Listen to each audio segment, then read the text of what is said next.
Metal Detectors, located in sunny Tampa, Florida, where we sell nothing but fun and adventures, treasure hunting gear, and anything you can imagine for metal detecting. Give us a call, 813-237-1939. Happy hunting and dig deeper.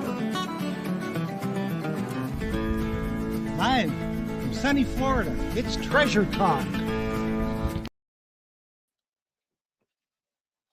Welcome.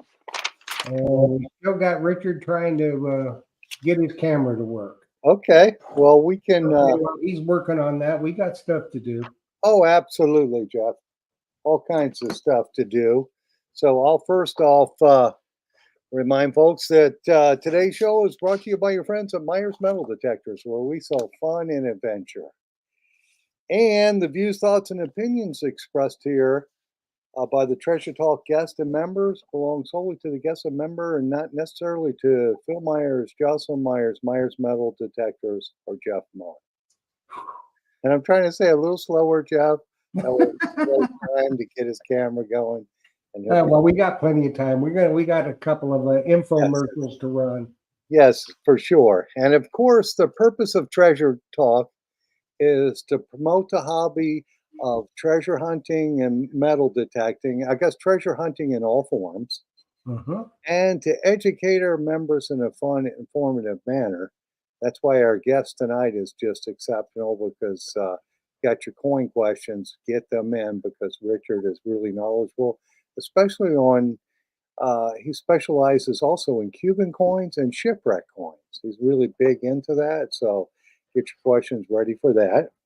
Yeah, and if you found some coins that you're not sure of, Richard would be the one to tell you. Everybody thinks, for coins in fairly good shape, it's worth a tremendous amount of money. That's not always the case, is it? No, it's not. It's, I guess, the rarity of it, the collectability of it. There's so many factors in that. And what it's made of, because a lot of times just regular silver could be worth one amount, but if it's a key date or something, it's going to be worth a ton. Yeah, so, and like you say, condition. And Phil, that beer's looking pretty nice there tonight. Looks nice and full. Yeah, I'm trying to get my inner Santa going. So that's right, because we got a big Christmas show coming up. Yeah, so if you're out there, you've got to make sure you tune in for the December 18th show, because that's just going to be stellar. And we've got a lot of prizes. And a lot of prizes. Books and different things. And Joe Veazey is going to be here helping us. And you might win a Zazich. You're going to get a calendar. And yeah, they're going to get, we'll make them take a calendar, whether they... One of the prizes that somebody's going to get. Yes. Kosha Odyssey.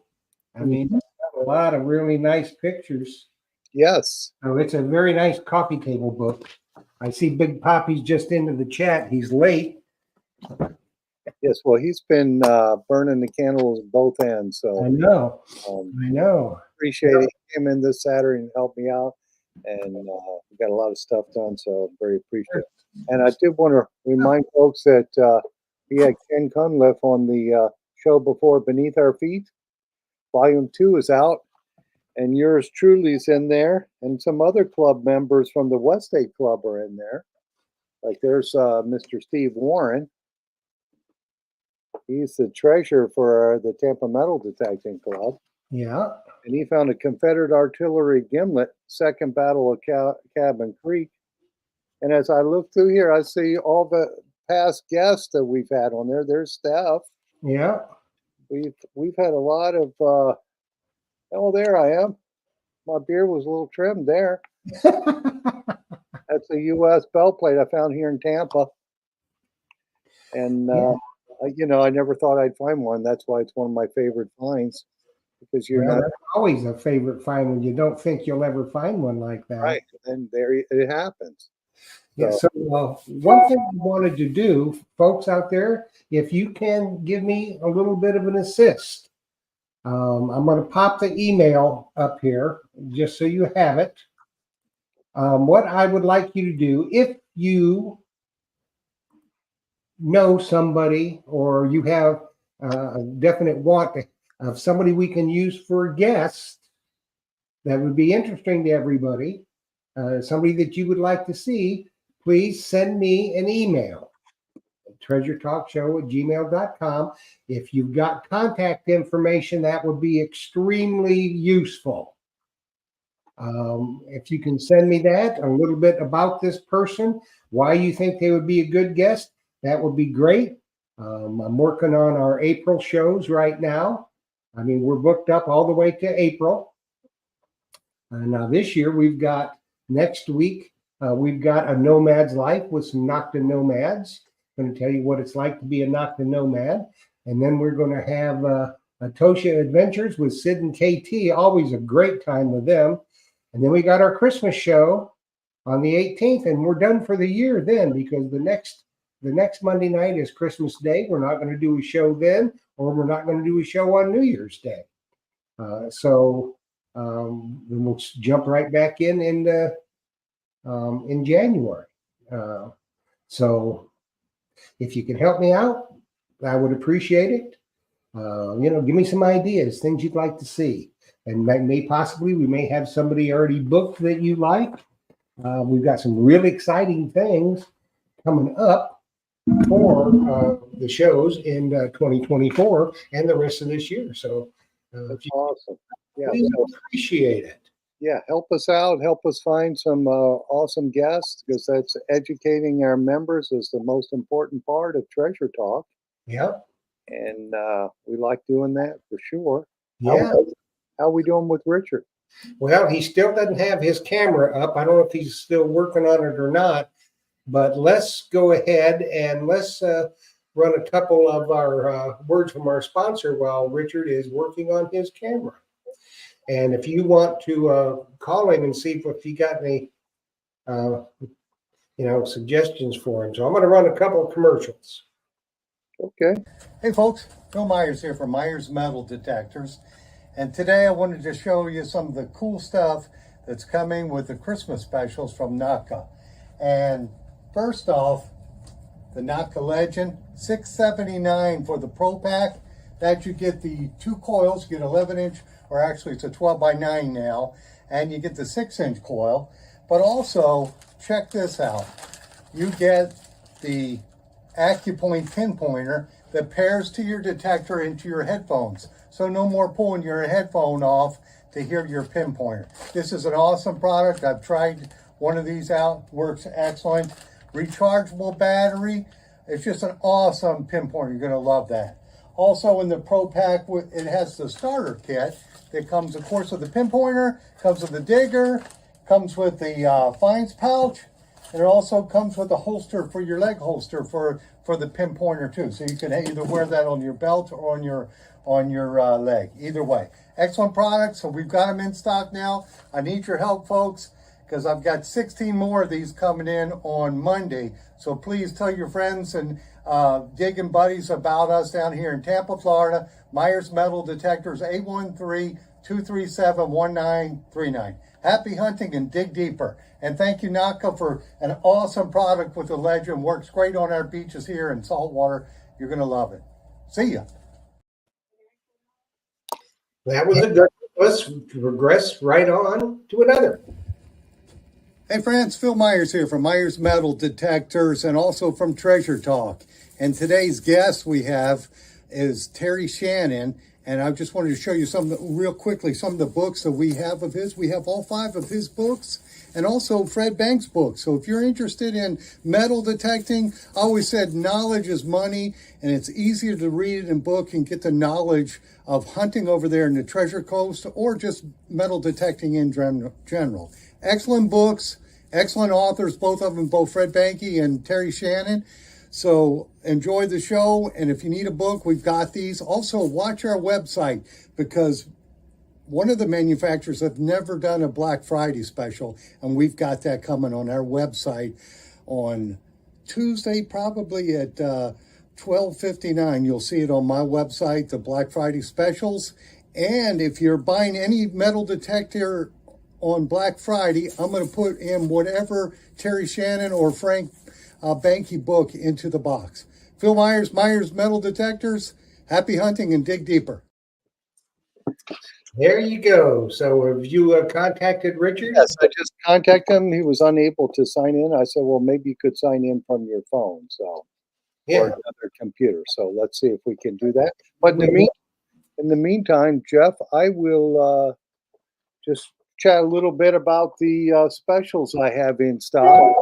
Yeah. We still have the Black Friday specials. So if you're wanting a Mind Lab product, we've got we've got the 8 or the 900 is $8.99. The 700 is $5.99. The Profine 40 is now, some Moose in New York is asking, when is the double score coming in? I hope soon. I don't know exactly when. I'll probably look on Facebook in the next week. I'll probably get some notices on that. But Yeah, I think they're still the testers still have it. They've got an update coming for that. And so it probably won't be till after the first of the year. I'm thinking about getting one my own self.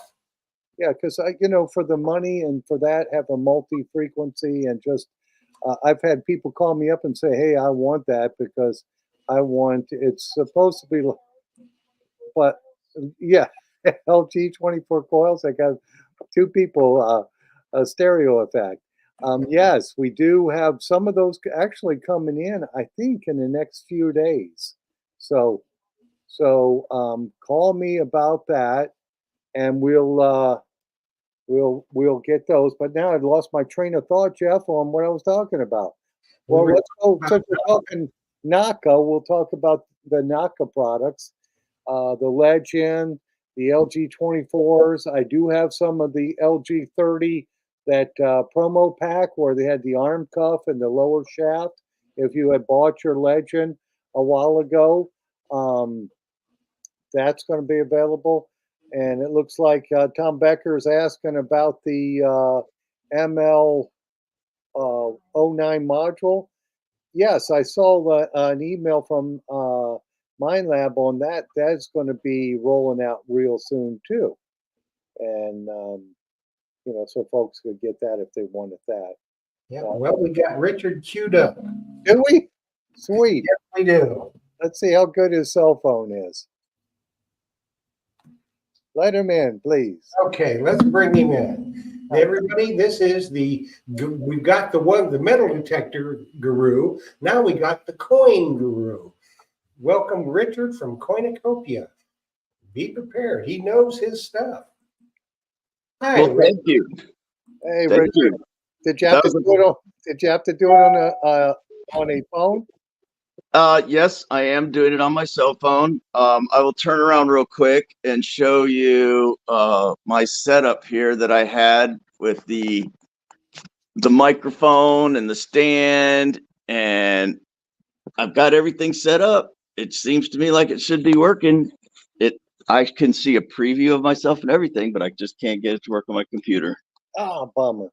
I know. I hate when that happens. Well, at least there's when you talk about technology, if you don't have three of something, you don't have any. Right. Got to have backups for sure. Especially detectors. Absolutely. Yeah. So yeah, detectors and scoops and you always have to carry a backup. and So Richard, before we get rolling here, why don't you tell everybody about your coin show that you have monthly? And I know you're doing some work on your building, I guess, to make it bigger. Oh, absolutely. Phil, Yes. What'd you say, Jeff? we're getting feedback and echo from you. Is that from me? Cell phone. It's probably from me. Did it go away? Yeah, I haven't heard anything from you. Phil, speak. Okay. Do I still have it? No, I think we're good. Okay, I had to turn my volume down a little bit. Yeah. That must have been it. So go ahead, Richard. Well, I'm Richard with Coinicopia. I've been doing coins since I was 8 years old. And today I'm going to talk to you a little bit about ways to find out on how to learn about coins, where to find the information, what to listen to, what not to listen to. And hopefully all the questions will be related to that tonight. Okay. So, take it away, Philip. Okay. Well, first off, Richard, you've got your coin show, and I know you're expanding your building, your space there, because the Metal Detecting Club, for you folks who don't know, Richard hosts the Metal Detecting Club on the third Tuesday night of the month, the Tampa West State Archaeological Society. And so we meet at Richard's building. For you guys who are in the Tampa Bay area, you want to come to Metal Detecting Club. It's an awesome place, and he's actually making it bigger, correct, Richard? Absolutely. It's a fabulous club. I have members of several clubs, and I've just always loved the treasure hunting club because you know the saying, treasure is where you find it. And I love to go out finding it. Yeah. So I am expanding, like you said, I'm expanding the showroom to allow for more dealers and more people so that the customers and people have more things to see. It makes it more interesting, more opportunities to learn, of course, and that's what we're talking about tonight. And it's one of the great places to learn. So if you need, I have the flyer here. This is the coin show flyer of what's coming up for next year. So basically, it's the first Saturday of every month, except for this month, December. I'm sorry, it is this weekend. So this Saturday, I'd love to see you. Starts at 9 o'clock, and that's the at Coinicopia. And you can look it up on the internet, get your directions and whatever you need to get there, or you can just give me a call and just go to the website and call the number, and I'll be glad to help you find the place. It's really easy to find. It's right off the interstate, right off of I-275 and Fletcher Avenue, right next to the Boy Scouts. So tonight, Just killer Christmas gifts, wouldn't it, Richard? oh, absolutely. Especially if there's anybody on your list that collects coins or is even remotely interested in coins. Even if they're a collector, you could just tell they're a collector at heart. And you could spot a collector, at least I can anyway. I could spot a collector a mile away. They have a certain aura about them that I've been able to see and get them going with it. It's a big hobby. There's a lot to learn. There's a lot to know, and it's not as hard as you think. So well, you got a lot of shipwreck coins too. That if there was a treasure hunter that you needed to get a Christmas gift for, to get a shipwreck coin, and you can talk them through how to do the bezel and the necklace and all that kind of stuff. Can't you, Richard? oh, absolutely. I've done on a personal mission on shipwreck coins. Went to Cuba and brought back a lot of them, and I'm going to Panama now. I'm getting ready set to go to Peru to actually dig on a private beach that's got 3 known wrecks. In fact, the last hurricane that went by there about 2 months ago, I got some pictures of a friend. They found, the whole thing was just sticking right up out of the beach. 2 days later, it was back under 6 feet of sand. Just 2 days. So they weren't able to salvage much. They didn't metal detect it. They just simply went out there and the weather was really bad, but they did get pictures. Oh my gosh, it's just the most gorgeous. There's stuff everywhere. It's beautiful, untouched. Man, I just love, obviously I love the shipwreck stuff and the treasure hunting aspect of it. So, but there is a lot of subjects just within that category alone. People collect that depending on if they collect a certain area of the world, if they collect a certain mint, if they collect a certain country, if they like just shipwrecks in general from the 1600s, 1700s, 1800s, all different subjects just in the shipwreck coins alone. Now, Richard, you had mentioned you had brought some shipwreck coins home from back from Cuba, correct? I didn't say that. Okay. Well, the coins. Okay, let me rephrase that. The coins you have from different places. Are you able to authenticate and give them like a certificate of authenticity? Well, yes, the ones that I found per se is because I actually have a certificate from the government that I left the country with them. And the style and type is kind of obvious, and the dates are from certain dates, and of course, all end at a certain date, which would be the date that the ship went down. So you're not going to have anything after that date. So we were able to, but we've never been able to identify that specific shipwreck. But there's many more. There's just so many more to be had. I looked at a manifest of the not a manifest be of the ship itself, but a count of the shipwrecks known, and there's 2,400 and something or so shipwrecks known around Cuba. So can you just imagine how many that aren't even known? I personally know of at least 7 or 8 that aren't even on that list. So there's just so much there to be had, and it is definitely the place where there's a lot of treasure yet to be had, and we'll see what happens, especially with the government and whatnot, how it is. But boy, someone with a medal, Castro closed all those towns so that they couldn't do what he did, which is bring all the townsfolk down and attack the city and take over the country. But those are still on a map. If you go there now, it's nothing but woods. But there's all the stuff under the ground there, and there are hundreds of towns along that railroad path, and the whole railroad completely gone. Unbelievable. You Yeah, know what, well, Phil? That sounds like a job for an Excalibur shovel and a Treasure Talk Pro Sifter titanium. yes, it does. Oh, And, yes. and you know, Richard, there in the jungle, and it's like even us here in Florida, if you don't trim your vegetation after a year, my house would be covered with vegetation. Imagine how much vegetation's on those towns, you know, from when Fidel was there. It Oh, covered it up quick, you know that for sure. and they knew that that Castro was coming to close down all those towns and bring everybody down into the cities where he can control them. So they buried their stuff. There was no banks in those towns, so they buried their stuff, assuming that they're going to be able to come back one day and recover it. Well, I think we should be the recoverers of that, but that's my opinion. But I can't believe that Cuba has such financial problems when, in my estimation, the amount of treasure around the coast and up in the towns is enough to completely change that country. I mean, just completely change the whole country and all of its people just with the treasure alone. So that's my interest in it. And as you can see, I'm passionate about it. Yes.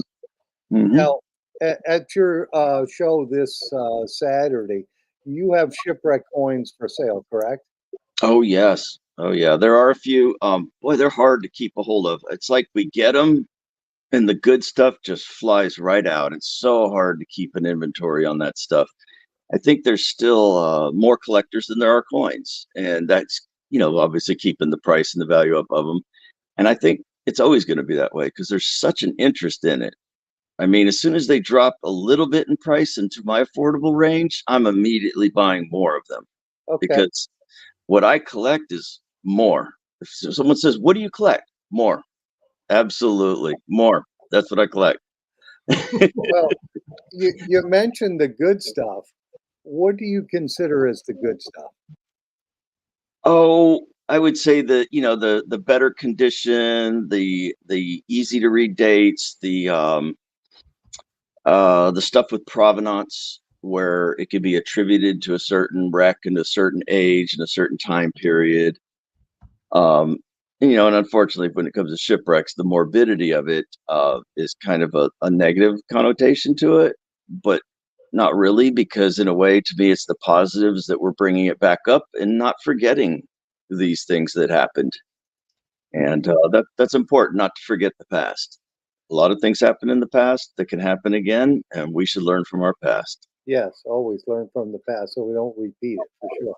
Right. So, Jeff, Uh, if let's say somebody was looking for a shipwreck coin or something they wanted to make some jewelry out of, or collector, you may not have it in stock now, but they can get up with you and tell you what they're looking for, and as soon as you find it, boom, you can get it from them, right? Well, in most cases, yes. In some of the really obscure stuff, it could take some time or be very difficult, because a lot of that stuff that I'd call the good stuff is closely held. It's owned by people that they're going to own it for quite a few years. They didn't Right. just buy it to flip it. So, But you would know but if stuff comes available, and you would let them know. yes, yeah, you could definitely do that. And Okay. we could follow through with it. We're tied really tight together with people such as Sedgwick and the 1715 Fleet Society and different entities like that that are involved with that kind of stuff. We stay on top of all that. Very good, very good. Hopefully, you're not getting the echo from me now. I changed microphones. Oh, good, yeah, good.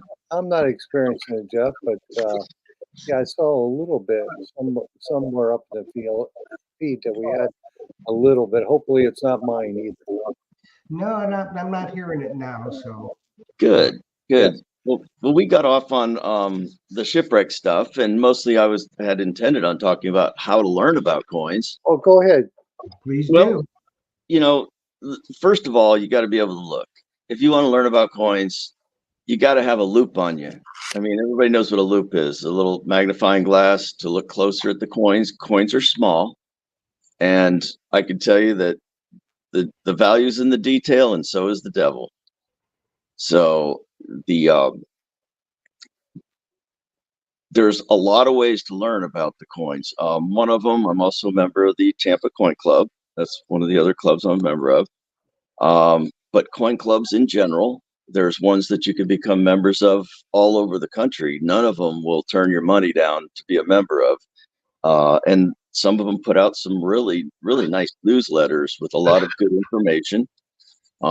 Attending a club is great because if you can attend the club meeting, you could bring your coins with, you could show them to other people, you could talk to them about it, they could talk to you about it. And of course, there's going to be collectors that know about it. But one of the most things is going to be dealers. Dealers have seen many of them come and go. They've heard about it for many years because most dealers have quite a bit of experience in it. So one of the great things is get to know a dealer, get to know them personally, where they're going to spend a little bit of time with you and show you what you're buying, show you things that might interest you, and ask you questions about what you like, and then attribute it to the stuff that's available so that you can learn. Um, you don't have to know it all. You just have to know where to find the information, and that could be tricky. Obviously, there's the internet. I mean, you can Google anything these days. It's getting past all the Google garbage and getting past things like Etsy, which puts out prices on coins for $2,000 for a 1992 Lincoln cent that has a little bit of space between the A and the M. And they think that now they're going to make their mortgage payment when they drop into the shop with this coin. And I could tell you that you can buy really nice ones on eBay for $10 each. And I show them that, and then they show me the $2,000 one. And then I show them another one on eBay for only $11. And they go, but, and it's a tough situation to get through, Yeah. but still be careful, because people can put on the internet whatever they want to put. It's not necessarily the truth. I would go to, the name type people. I mean, the ANA, the Red Book, Photo Guide, things like that. Yeah, Um, Richard, I don't mean to interrupt you, but that's a perfect segue into Moose and New York's question. Besides the Red Book, what other book is good for looking up American coins? For American coins, wow. Well, Red Book is number one by so much better than all the rest. I would have to say they're the authority on it. Hmm. I mean, there's books specifically on like just the colonials, or specific books on the Seated Liberty series, or specifically on the Barber series and things like that that are great once you get into a specific series and you want to know a lot of detail. And those are by all different numbers of authors and publishers. And they range a lot, but the number one by far is the Red Book. Okay. Hey, well, this one is from this question's from Ricky T. You know him, Rick Tumbleson. He's saying, Mhm. "Hey, Richard, what is your favorite coin in your collection? One you wouldn't part with? One that I would part with? Wouldn't part with?" Oh, that I wouldn't part with. Oh my. Um, Probably my 1932 20 centavo Cuban coin, MS-65. There's only one graded 66. We could talk about grading all day long, but so it is basically the unattainable coin any higher grade than that. And I got it quite a while ago when I didn't know a whole lot, but somebody that wanted me to learn and helped me out, another dealer, hooked me up with this great deal on it, and it is worth easily 50 times what I paid for it. And that excites me. And it's just got the most beautiful color toning, kind of a rainbow, kind of a dark purple around the edge, then a lighter purple, then a blue, and it goes all the way down to an orange. And when you got all those colors like that, it's just a beautiful coin. I love it. Yeah, that's cool. Hmm. And the other question we had was from Tim Naylor. And this is an interesting question because I always am worried about counterfeit coins. But approximately what percentage of coins that people bring you are counterfeit? Oh, truthfully, it's very small. Um, I would say it's about 1/4 of 1%, if even that. It's just so few. Because if you think about how much work it takes to create a coin, from the designing of it, from making, getting that design on paper, then putting it down to making the initial clay or carved wood or whatever, to start off with the larger one that's going to be about 18 inches to 8 inches. And then they reduce that down and then put it onto a die. Then they've got to make the planchets just right, identical weight, the identical type of reading, which is the outside edge, what's on the edge, whether it's reeded, whether it's got lettering on it, whether it's smooth, and then to produce that and then put it out and actually market it. It's just so hard of a thing to do that they just don't do that with uh medium priced and lower priced coins. It's generally only the higher priced coins that you'd have to worry about, those fakes, the key dates, so to speak. Those are the ones you have to worry about. And there's just so few of them. But when you get into the key dates, it suddenly jumps up to about 1 in 50, believe it or not. So be careful. When you buy the key dates, buy them certified, unless you bought the book specifically on that coin and on that date, the key date, and learned about it yourself and looked at the pictures and did your own comparisons. Okay. Yeah, because I can imagine the high dollar ones would be the one they would probably counterfeit. Right. Well, they have to get a return on their labor, and they're not going to get a return on a $10 coin. Right. Yeah. And on the $10 coin that they counterfeited, I guess the weight and all that stuff would be off on it. Oh boy, those. Well, and there are counterfeits, and believe it or not, I have a collection of counterfeits. I have a collection of U.S. counterfeits, and I have a collection of Cuban counterfeits, and I have quite a lot of them. Most of them are pretty crude, and they're older, so back in the day, people that didn't have good glasses or couldn't get to an optometrist, or they were just so far and few between at that time. And they would pass it off as the real thing. And today, with our technology and stuff, it's just so much harder to do. So now I actually send them off and have them certified as not authentic.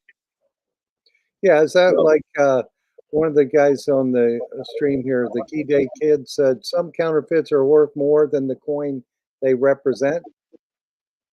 Like, um, that would be true on the lower price coins. Say if the or coin's like, worth $15, I may pay $50 for the counterfeit of that coin because I never found a counterfeit of that specific coin or date, and yeah, I'll be adding it to my collection. And if I collect it, or you collect it, or somebody else collect it, so does somebody else. yeah. So the so I would say, in a situation like that, yes. Well, I was thinking about like the V nickel that they counterfeited, made it a gold coin. Oh yeah, yeah, the 1883.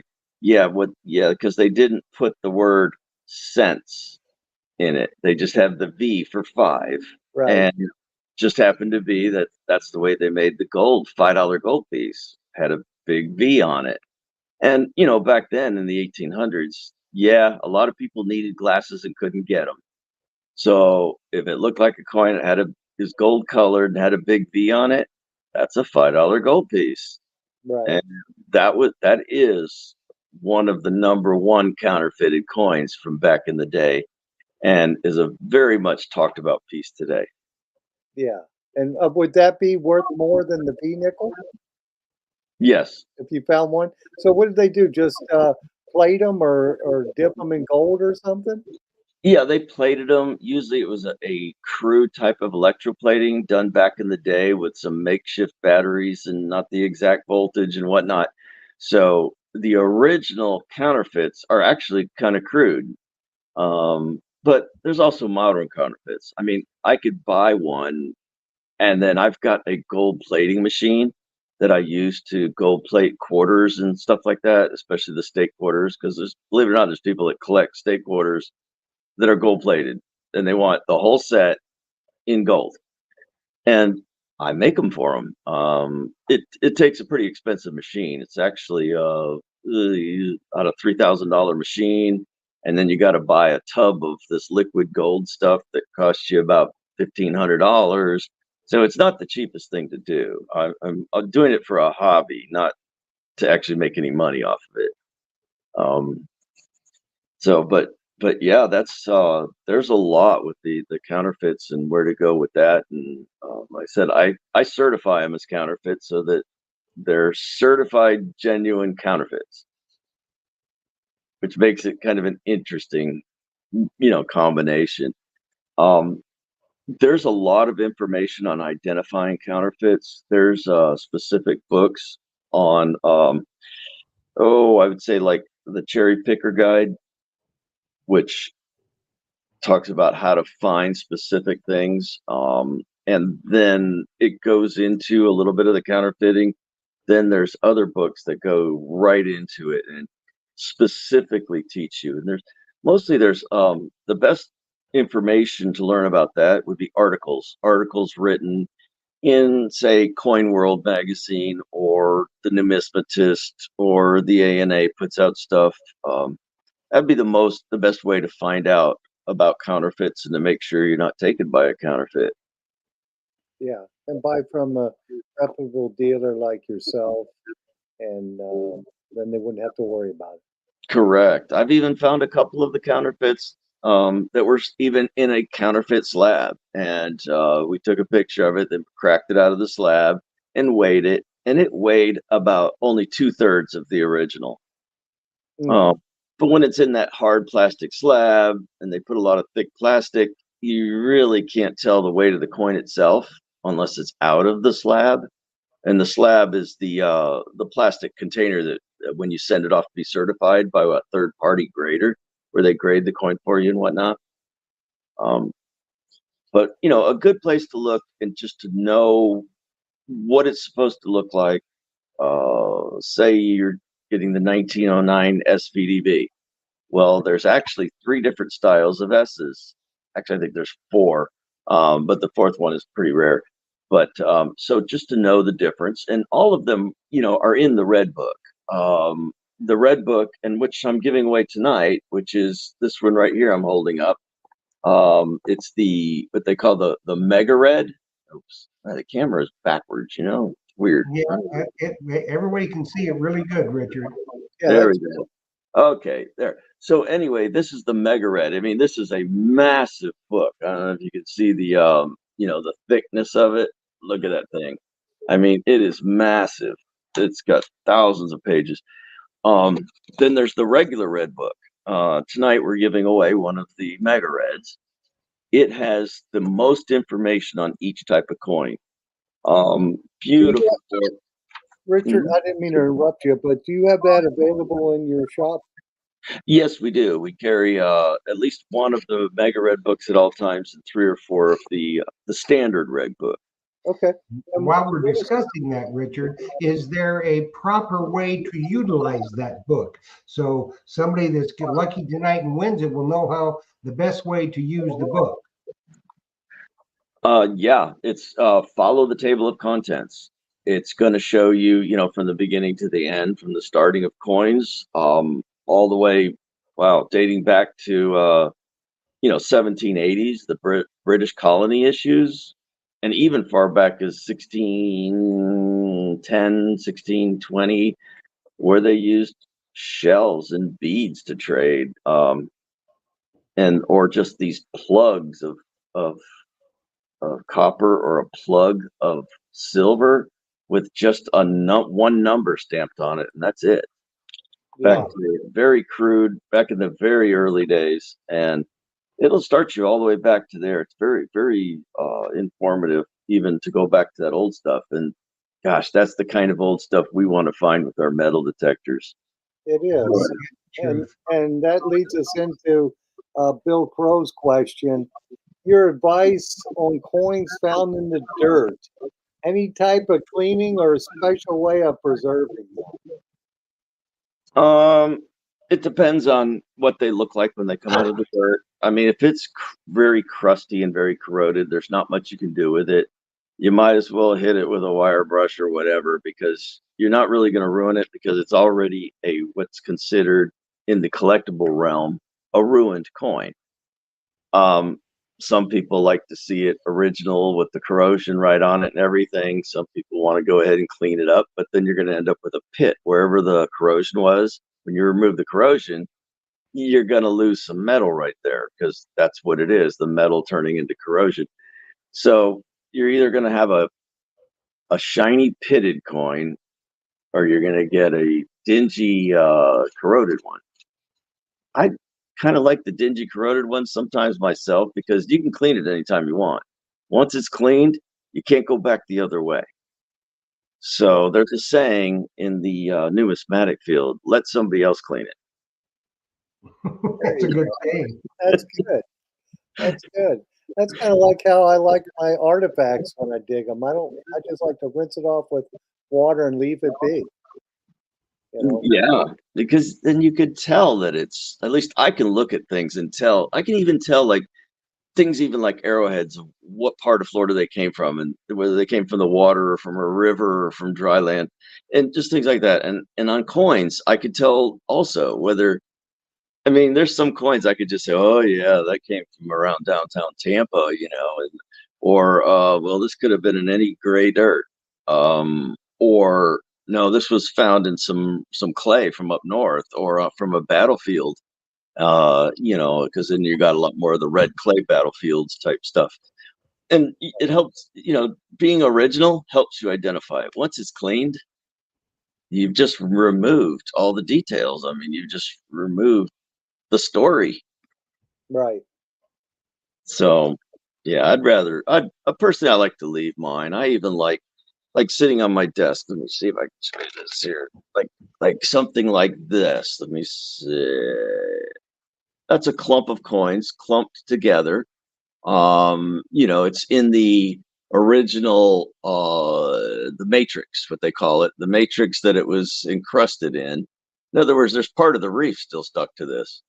And it Yeah. makes it really interesting because you can look at it with a scope and see the polyps, so to speak, the little flower looking of the coral and whatnot. And believe it or not, from the type of coral that's on it, you can identify what part of the ocean it comes from. But if you were to remove it all and pull those coins out, well, first of all, you don't have a clump anymore. Clumps are going for good. Oh my gosh, they've gone from $200 a coin now to $400 a coin per coin inside of a clump. Oh, the clumps, Ridiculous high prices. yeah, I think they're cool, Richard. I think I would rather have a clump of coins than just a single coin. I think it's just Absolutely. But Yeah. I was hunting on the East Coast, and the guy showed me a clump that he had dug. It was like 3 or 4 coins together, and I thought, "Man, that is just too cool." That But, is awesome. Yep. Absolutely. hey, and speaking about cleaning, the Key Day Kid said I dug I think it's an 1899 barber quarter in uncirculated condition. I lightly scratched it, and it went from $500 in value to 150. I guess because he scratched it when he was cleaning it. So Yeah. Hopefully without from maybe even from hitting it with the shovel. I have a barber quarter that I hit with my shovel and scratched it. The scratch is brand new, shiny, and everything else is dull as could be. yeah, And that's just a thing that just goes with the territory. Had we known, moved over a little bit, got a bigger scoop, whatever, been more careful, it would have been nice. Scratching can happen from a lot of things. And that's why coins keep going up in value because more and more of them get ruined as time goes by. They get lost, they get corroded, they whatnot. So, unfortunately, that it happened to you. I really, I feel sorry for you on that. Although, if it's a light scratch, there's quite a few people that will overlook it and pay not the same grade, not an uncirculated, but they would pay an AU, which is an almost uncirculated. So that's what that stands for, AU, almost uncirculated. And to me, it's still an uncirculated coin, but with a scratch. yeah. But then you look at the AU, the almost uncirculated value of it in a price guide or price book, and that would be your approximate value for that. And they call those sliders in the industry. They call it slides itself into the uncirculated realm, but it's not really. And a lot of people invest in those because some people won't touch them, so you get it for a good price. And other people say it's good enough, and they'll pay that top price for it. So those are the sliders. They have a good spread on them, and they're kind of interesting thing to look at and collect and hoard up. So That's cool. So We need to give away a book, don't we, Phil? yeah, Jeff, I was just going to say I didn't mean to be long-winded there, buddy.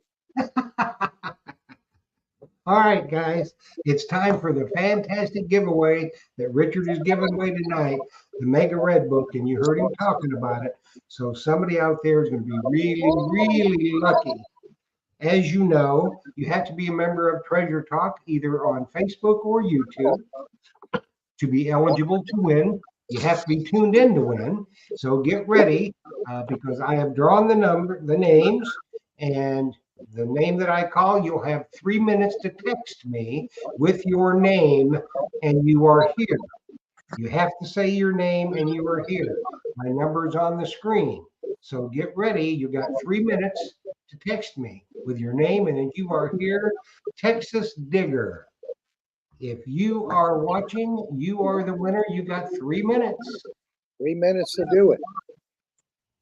oh boy, Texas too, and that includes shipping, and that's the Mega Red Book. It weighs a lot. Maybe I Oh, could cram it into a flat rate box. so Richard, is the Mega Rip a Red few Book pages out, Richard. is that book just the regular Red Book enlarged, or does it have more information in it? It has more information. Each Red Book chooses a particular series to talk about more detail about it. The Mega Red includes all the detail of every one of those coins. And they have a problem. They're running out of room because it's getting so big and so cumbersome. And let's face it, the people who collect the type coins, which is the older types of coins, versus the people who collect the brand new stuff, say the the new Morgan dollars, of whether they're proof or reverse proof, or that they're MS-69 or MS-70, versus the collector that likes the old antique type stuff, the Barbers and the Mercury dimes and the seated Liberty stuff, and that type of stuff. So I think they should go back. They talk about the grading a little bit, and I think they're getting ready to do something like the photo grade book does, which is the number one authority on how to grade a coin. It's called photo grade. If you collect coins, you need the photo grade book so you can look at the photos and know how to grade those coins, because it's so important to know the grade of a coin so you can match it up to the proper value. So they need to make it smaller so they can include that right along with the pricing. And notoriously, the red book pricing is a little bit high compared to the market price. People compare it to the gray sheet, which is supposed to be a dealer to dealer wholesale guide, but so many collectors now have access to the gray sheet. They expected to get it for gray sheet or close. But I can tell you that the way coins have been going up in price, I have coins right now priced at red book price, and it's 10 to 20% lower than what it's going for on eBay. And I have it priced at that. And because Redbook is notoriously the retail, I'll even give a discount off of that. So right now, people that even price things at the Redbook price, that's giving a really good deal to the customer, because it's coming together. I've never seen or heard of coins going up as much as they have been lately, and it's pretty incredible. There's just not enough coins to go around. Do you think it's because of, like, some people are collecting, silver or gold just because they're worried about the economy, or do you think it's just people collecting coins in general? Well, that's a whole nother subject, is the silver value, the intrinsic value. But I think it's more people collecting coins. And what the weird thing about it is, it's hard to see them because they're online, they're on the internet, they're hidden, they're not up in your face, they're not at the big coin shows, they're not at the coin clubs. They're online, and they do it 100% online, and that's just so hard to gauge. Yeah, and I think if you come into a coin store like yours or your coin show, I think the people can put it in their hand and look at it and see it in person rather than look on the screen like we're doing here. And I think that helps too. It's just like my store. If I put a detector in somebody's hand, they actually feel it.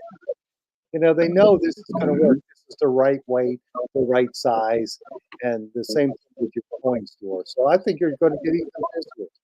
Yeah. You're absolutely right. You're absolutely right. To go to a coin show, which, I'll tell you again, first Saturday of each month, and get to know a dealer. The dealers know so much. They can teach you so much. You can look at the coins before you buy it. You can talk about it. If you're bringing coins to sell, same thing. You can bring it to one dealer. He'll tell you when to bring it to another dealer, and then find out the truth between them, and see what you've really got. It's just such a great source of knowledge, is to personally know a dealer that can talk to you about the stuff and help you obtain what you're looking for. Yeah, we got a couple of quick questions here, Richard. Sure. One from Dirty Paws Detecting. That is Mike and Trish Mayo. He wants to know what the price of the Red Book is. Oh, the red book, the regular red book is right around $20.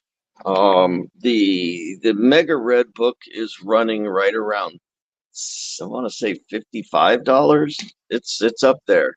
That's the one I want. I want the. If you got one of those, put it on the side for me, Richard. It's well worth it. And let's face it, if they show you the grade of a coin, or they show you a colonial coin, and even when it's 5 years old, you still know approximately what the value of is. And then the information on how to identify it that'll never change. I mean, so that's good forever. So once you've got one, I mean, I hang on. I still use my 2008 red book because I just have it and it's sitting there.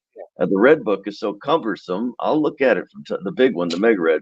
when I'm looking at specific information. But if I just want a quick average price to know if it's more than the rest of them, like most of the average grades run, say $10 a piece for a Barber dime, say, and I just want to know, is this a better date? All of a sudden that one's 35. It's like, oh, I'm gonna need to look at the more modern price guide for that one and make sure I'm not just giving it away, Right. that type of thing. So it's part of the learning. Diggin Canuck, treasure hunter, would like to know: are first strike coins really worth it? Whew. Yes, to the first strike collector. And there are quite a few of them out there. I would have to say that when they first come out, they're gonna hit top dollar. And those are for the people who have the money. They want to be able to say they have it first.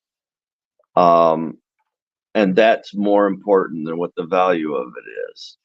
If the value of it's more important, just wait 3 or 4 months. And, it's like a bubble. It goes up crazy at first to see if they're going to become super rare, but then all of a sudden, oh, they're not as popular as thought. And then the bubble bursts and it comes back down. And it pretty much has done that 95% of the time. So I would go with that if you want it first, pay the premium. If you still want a first strike, but you want to get it for a better bargain, just wait. It's still the first strike once it's certified and all that. So it'll be the first strike even 10 years from now. It's still a first strike coin. I would say hold off a little bit. So Richard, the first strike, how do you know that it's a first strike? Well, those are sent to the certifiers that basically somebody buys it from the U.S. Mint, a big dealer that buys in mass quantity, and they don't even touch them. They have the Mint mail it directly to the certification company. It's really hard for a personal individual to get a first strike. You actually have to send it to them still in the original box. It's never been opened. So the mailman delivers it. You got it. Don't even open the box. Ship the whole box right to the certification company. They have to unbox it and see that it's original to call it a first strike. Oh. So for the individual, it's exceedingly difficult. Because by the time you get on that website, the little hour clock thing is just going to spin and spin and spin, and you're not going to get anywhere. Those other dealers, they get quantities of them, and they're allotted certain amounts of them ahead of time, so they're able to do it. And a lot of them really have, fair prices, I would say, because they're valuable. Okay, cool. Well, very good. Well, we did have our winner, Philip. Awesome. And text. And so they need to do the email, name, address, and phone number, treasuretalkshow@gmail.com. I will get it to Richard, and he will get your Mega Red Book out to you so you can see how rich you are. Oh, I hope you enjoy it. yes. Yeah. And then I want to remind folks that Richard's Coin Show is this weekend, right? That's right. This weekend, 9:00. 9:00 at Coinicopia building. So hopefully you'll make it there, and also come to the Metal Detecting Club meeting. That's WSAS.club. And Richard is normally always there because it's his building. So well, not early in the morning, though. I'm always there in the afternoons. Oh, okay. Well, I want to say this with clubs. It's nice when you're a member of a club because we have local experts there, and Richard is that. So you can bring your coin questions there too. But it looks like we're at 8:01 already, Jeff. That happened so fast. So, Richard, I want to thank you for coming on here and sharing your coin wisdom with us. Thank you, Jeff, and thank you, Jocelyn. And I'll turn it over to you, Jeff. All righty, Richard. Thanks so much for joining us tonight. Thank you for that fantastic. All right. We'll see you guys.